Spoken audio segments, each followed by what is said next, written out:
Contaminación ambiental. Derrame de petróleo en el río San Juan, ubicado en el municipio de Cadereyta Jiménez, Nuevo León, en el año 2014, por la refinería Ingeniero Héctor R. Lara Sosa de Petróleos Mexicanos Pemex, el cual tuvo consecuencias serias en el ecosistema del lugar, los cultivos locales, la calidad del agua y ha puesto en riesgo la integridad de los habitantes del lugar. Hoy hablaremos de la química detrás del accidente, sus efectos nocivos y cómo reducirlos. El agua es un compuesto formado por dos elementos de carácter no metálico, el oxígeno y el hidrógeno, con una molécula de oxígeno y dos de hidrógeno formando el H2O. Por su polaridad y a pesar de tener baja masa molar, es un compuesto con alta temperatura de ebullición. También es conocido por ser el solvente universal, ya que disuelve compuestos polares, iónicos e incluso no polares. Mencioné que el agua estaba formada por hidrógeno y oxígeno. En la tabla periódica entenderemos más sobre el compuesto. De acuerdo a la periodicidad, que nos dice que cada elemento tiene características específicas de acuerdo a su posición en la tabla, vemos que el radio atómico del hidrógeno y del oxígeno es pequeño. Esto significa que la distancia de su núcleo a su último electrón de valencia es corta. Ahora, con la energía de ionización, vemos que el oxígeno tiene una alta energía de ionización mientras que el hidrógeno tiene una baja. Esta energía es la necesaria para remover un electrón en la última capa de valencia. Y con la electronegatividad, vemos que el hidrógeno está en el grupo 1, que es de los menos electronegativos, y el oxígeno está en el 16, que es mucho más electronegativo, es decir, que será más capaz de atraer hacia sí mismo electrones al formar un enlace químico. El petróleo es un líquido no renovable natural, oscuro e inflamable, constituido en su mayoría por hidrocarburos, y para entender la interacción entre el agua y petróleo, nos concentraremos en estos. Los hidrocarburos son compuestos orgánicos provenientes del petróleo. Están constituidos por cadenas de carbono con hidrógenos a su alrededor. Se clasifican en alifáticos y aromáticos, y los alifáticos a su vez se clasifican en alcanos, alquenos y alquinos. Los alcanos son los que están más presentes en el petróleo. Con el agua analizamos el hidrógeno. Ahora pasemos a analizar el carbono. El carbono tampoco tiene un radio atómico grande, es de 0.9. Tiene mayor energía de ionización que el hidrógeno, pero menor que el oxígeno, y por su posición en la tabla tiene una electronegatividad media, es decir, es más alta que el hidrógeno, pero menor que otros elementos. Ahora veamos la configuración electrónica, que es la representación visual de los electrones de un elemento. Vemos que el hidrógeno está en el grupo 1, periodo 1 y tiene un electrón de valencia.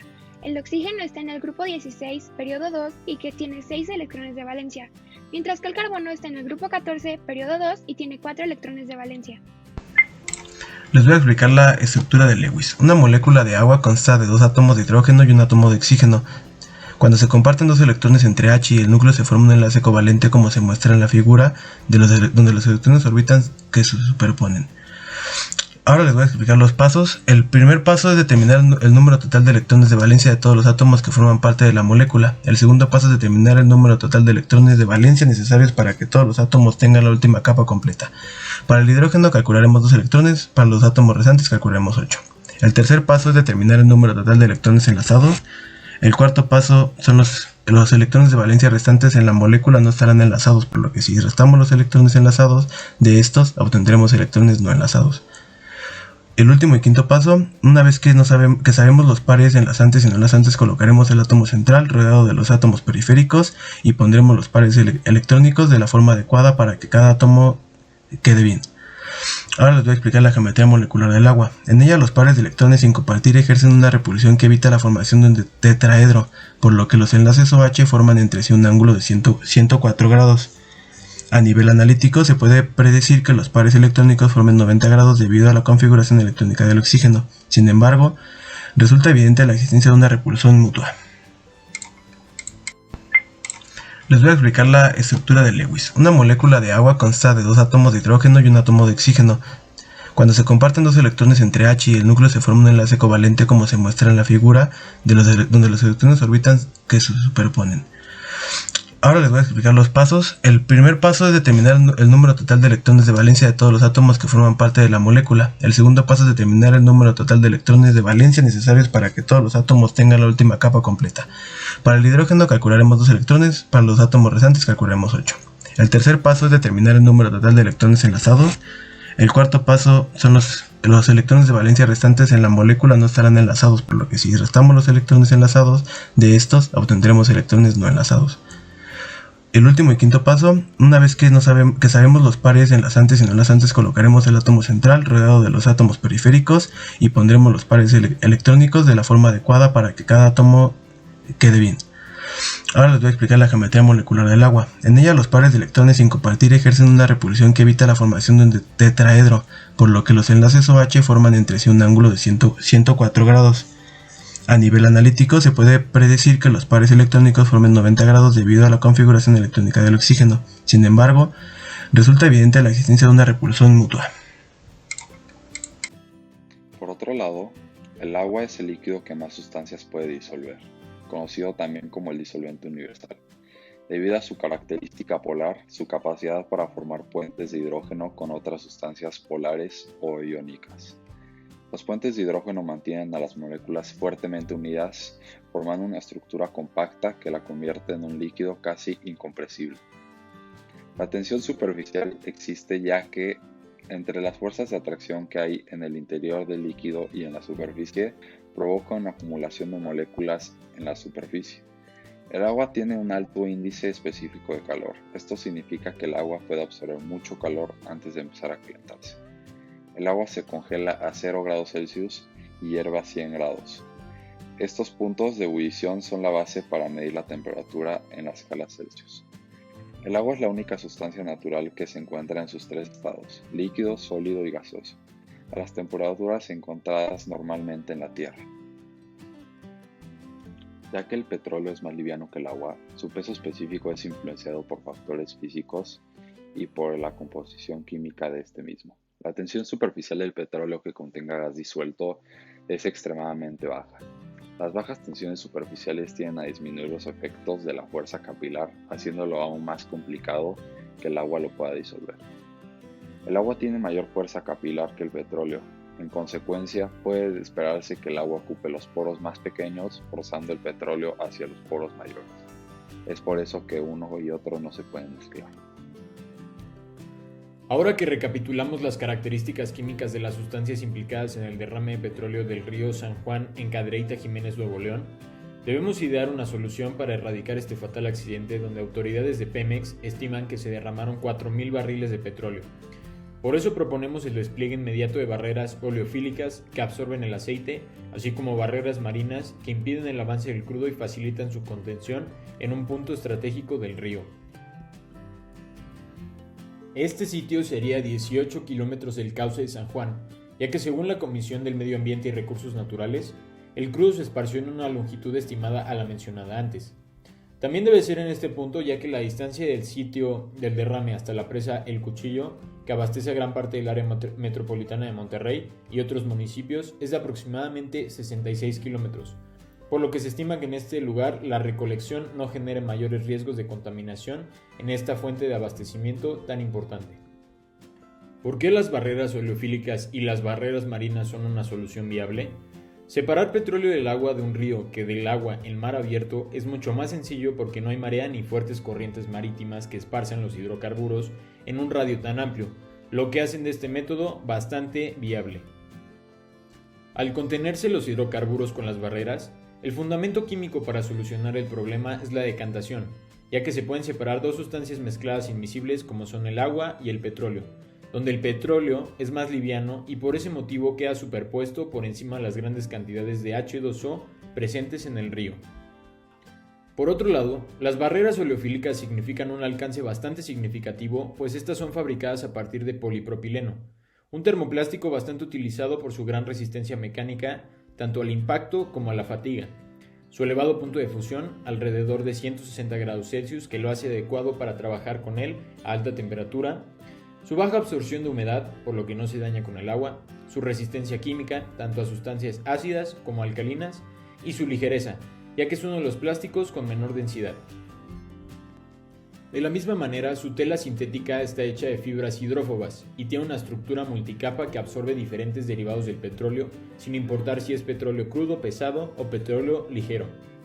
Las barreras oleofílicas más modernas pueden absorber hasta 50 veces su peso en aceite y una vez que se saturan, se pasan por unos rodillos que las escurren para eliminar el petróleo que se consigue recuperar y vuelven a desplegarse para completar otro ciclo de limpieza. ¿Cuáles son las propiedades químicas que nos ayudan a realizar esta técnica? Bueno, al tener el agua moléculas polares que son positivas y negativas, estas se repelen del petróleo, ya que esta tiene una polaridad totalmente nula, por lo que hay insolubilidad y tenemos una mezcla heterogénea. Esta mezcla hace posible el proceso de decantación en el que el líquido con mayor densidad, que en este caso sería el agua, se separa por medio de la gravedad del líquido o masa con menor densidad, que sería el petróleo, al quedarse flotando en el agua.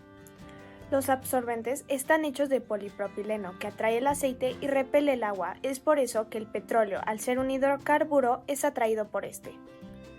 Los requisitos para que el agua sea considerada como potable es que sea incolora, inodora, insípida y que cumpla con las exigencias sanitarias requeridas por el gobierno mexicano.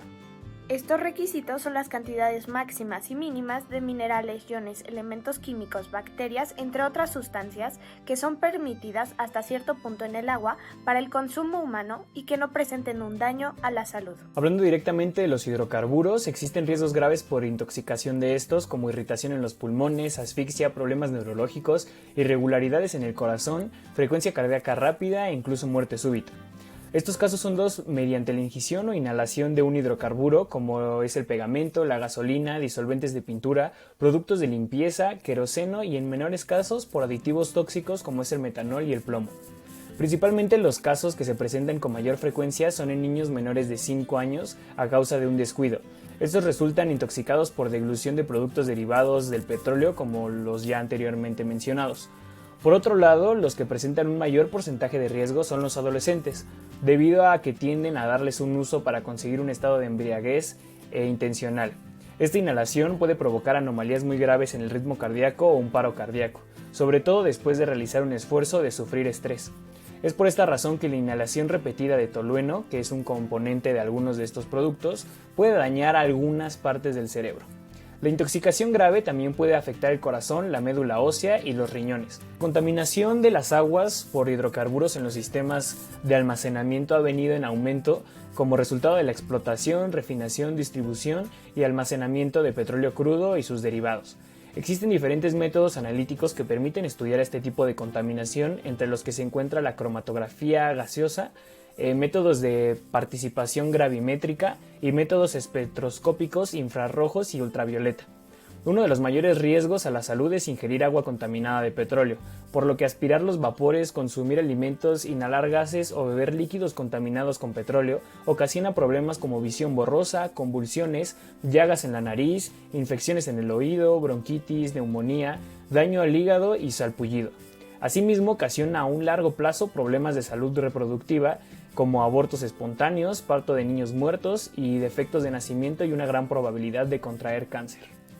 Tratando los derechos de la comunidad ante el agua y ante un medio ambiente sano, el 28 de julio del 2010, a través de la resolución de la Asamblea General de las Naciones Unidas, se le reconoció explícitamente un derecho humano al agua y al saneamiento, reafirmando que un agua potable limpia y el saneamiento son esenciales para la realización de los derechos humanos. En el caso de México existe el artículo 4 de la Constitución Política de los Estados Unidos Mexicanos, que consagra entre otros el derecho a un medio ambiente sano para su desarrollo y bienestar. Asimismo, el artículo consagra el derecho al acceso, disposición y saneamiento de agua para consumo personal y doméstico en cantidades suficientes, salubres, aceptables y asequibles. Es por esta razón que el Estado debe garantizar el cumplimiento de estos derechos ya mencionados. Por otro lado, los casos que se han presentado referentes al derrame de hidrocarburos en México son mayormente causados por tomas clandestinas. Es por ello que se ha exhortado al director de la empresa paraestatal Petróleos Mexicanos y a la delegación de la Procuraduría General de la República para que implementen un programa de detección y denuncia oportuna de tomas clandestinas, con el fin de evitar el robo de hidrocarburos y prevenir daños ambientales como en este caso anteriormente ocurrido en Cadereyta, Jiménez, Nuevo León. En conclusión, consideramos que el Estado debe garantizar y salvaguardar la seguridad de la comunidad mediante la implementación de métodos de contención de derrames como lo son las barreras inflables, conocidas como NEO, y las barreras permanentes. Estos son utensilios preventivos con materiales absorbentes de aceites y productos químicos.